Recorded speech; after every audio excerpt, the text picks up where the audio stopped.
আমার একটা কাস্টমার আছে, সে একদম ম্যাচ করে তার ২ মেয়ে সহকারে ড্রেস বানাতে পছন্দ করে। প্রায় সময় আপু এই ধরনের অর্ডারগুলো পেয়ে থাকি। তো প্রিন্টটা দেখো কত সুন্দর। প্রথমে কাস্টমার কিন্তু এটা দিয়ে আংরাক্ষা বানাবে বলেছিল, পরে আবার সে মাইন্ড চেঞ্জ করে ফেলেছে।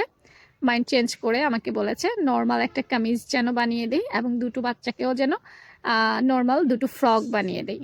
তো কাপড়টা তো অনেক বড়, এখানে প্রায় ৫-৬ গজ আছে। পুরো কাপড়টা আপু এখনও মাপিনি। তো আমি কি করছি জানো, যখন এ ধরনের অর্ডার পাই তখন কাপড়গুলোকে টুকরো টুকরো করে ফেলি।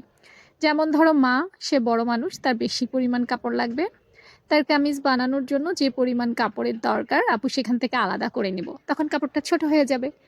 আবার তার বড় মেয়ের জন্য যখন বানাবো তখন আবার অর্ধেক করে, মানে যতটুকু প্রয়োজন আর কি ততটুকু কেটে নিব। এভাবে আসলে কাজটাকে আপু সহজ করে নিই। তো তোমাদের অভিজ্ঞতাগুলোও জানাইও, আর পুরো ড্রেসটার কাটিং আপু ডে বাই ডে তোমাদের সাথে শেয়ার করব।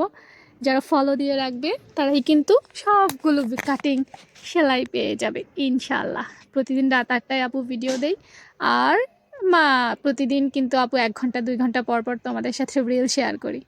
ঠিক আছে, ভালো থেকো, আল্লাহ হাফেজ।